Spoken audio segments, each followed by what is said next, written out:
Hey, in this third chapter we're going to talk about the tilt dampener and how to install the secondary tilt dampener, for example.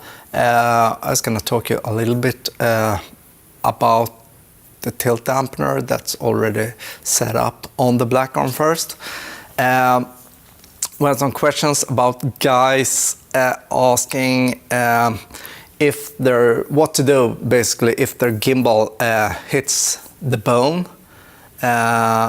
If the tilt is in its maximum position and they see that the gimbal hits the bone when it's in its upper position like this, and they don't have an extension block, how they correct this. For example, on the Ronin 2 you have, if you prefer to have the batteries on the Ronin 2, they stick out in the back and they might hit the bone.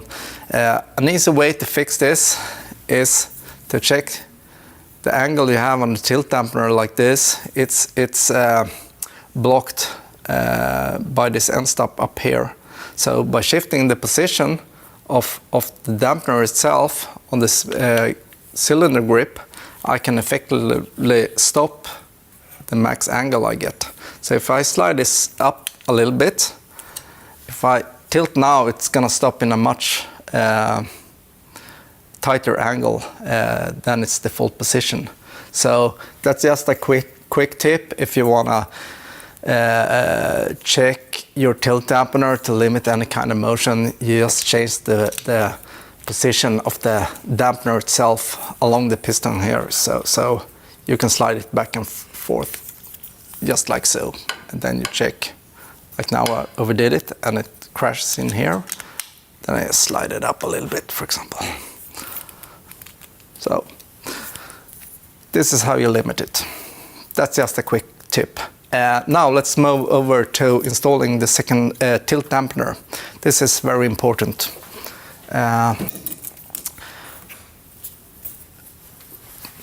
When we shipped the second dampener, it's set up as a spare dampener. It's not set up as a secondary dampener. It's set up so it goes, if this is like having a problem with this one and you want to change this, you just pop this one in. But if you want to use it as a secondary tilt dampener, there's some things you need to change first. Very important. This cylinder clamp that's on here, it has an offset position. Right now it's offsetted, so if I place it on the left side of the black arm, it's going to be centered. If I place it on the right side, it's not going to be centered. It's going to be in a weird angle. And what happens if you try to force this one in, once you hit like an end position of the dampener, it's going to bend the whole piston. So that's going to ruin the dampener. So what you need to do first, you need to reverse the position of this cylinder clamp first.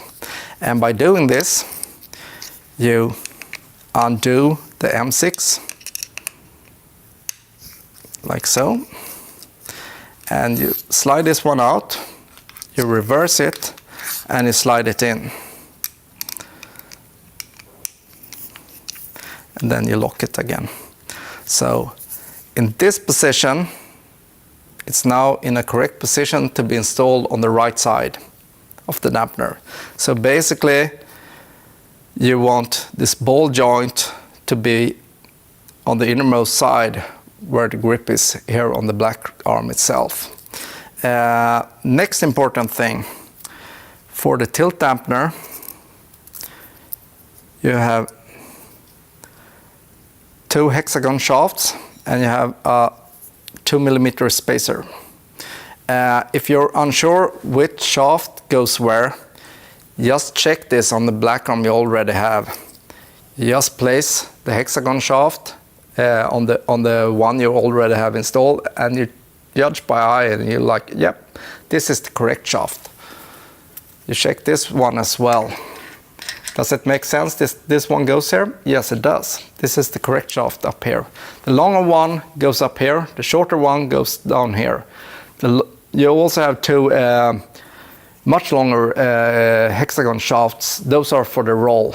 So if you find the 2 shortest one, These are for the tilt, but very important is to have this spacer as well. Now the spacer, that one is used on the front of the tilt dampener. Basically, we have a ball bearing here in the front. We need some spacing between these ball bearings and the tilt mount itself. So when I start mounting this tilt dampener, what I want to do is I place the tilt dampener here, and on the new cheese plate you can like install this hexagon shaft directly on the old black arms. We didn't have the slot, so you have to take off the cheese plate in order to install this dampener. Side note. So now, important, place this spacer here and slide the hexagon shaft through like this. You have 3 threads to choose from. You choose the center one, like so. I'm gonna take my wrench, number 10, apply some pressure, and I tension this a little bit.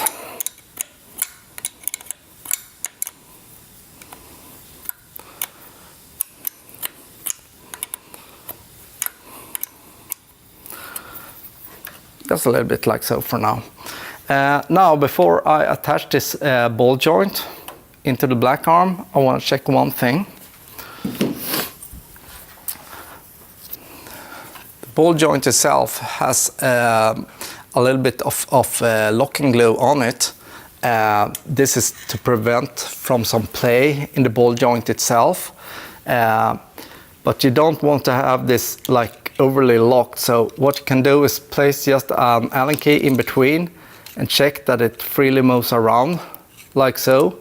If it's completely stuck, you have to like undo the lock and like give it a click before you install this. If it's glued all the way, so it's really hard to make this click, that's gonna prevent the dampener from moving. So check that this one is available to move around just a little bit before you install it. All I have to do is take a little bit longer hexagon shaft, and I align the dampener inside here, and I put the shaft in here. Also apply just a little bit of Loctite on this one as well.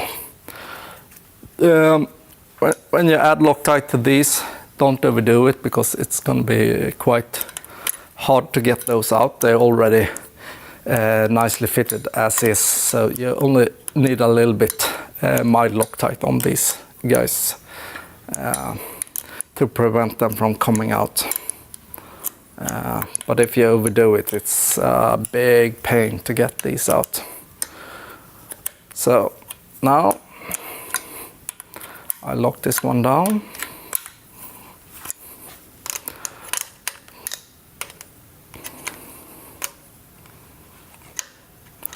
Lock this one down as well. So last step. First of all, I want to check when I flip this cylinder clamp on the dampener. I want to check so the dampener itself isn't in a weird position like so, or like so even. So it's like crashes into things. I want to be able to tell it's nice and centered as the first one is. Also, another thing, I need the correct placement on this in height-wise as well. So easiest to do this is just pretty much tilt the black arm where it hits the end stops, and then lock the secondary dampener in this position. That tells me both are equally aligned and they're gonna stop at the same place. So now they're stopping at the same place. One thing I forgot to tell you about adjusting the vertical dampener, because it's true to the tilt dampener and the roll as well. As soon as you have dual dampeners of any kind, always tension them the same amount. So if you start from the lowest setting, when you start adjusting them, check so you have equal step. Don't like do this one maximum and this one on the lowest, because you're gonna have a weird result. So always try to tension these in the same amount all the time. And that goes for the vertical dampeners for sure. Those are the most important ones to get pretty much equal dampening effect on. So now I installed the tilt dampeners. I'm happy with that.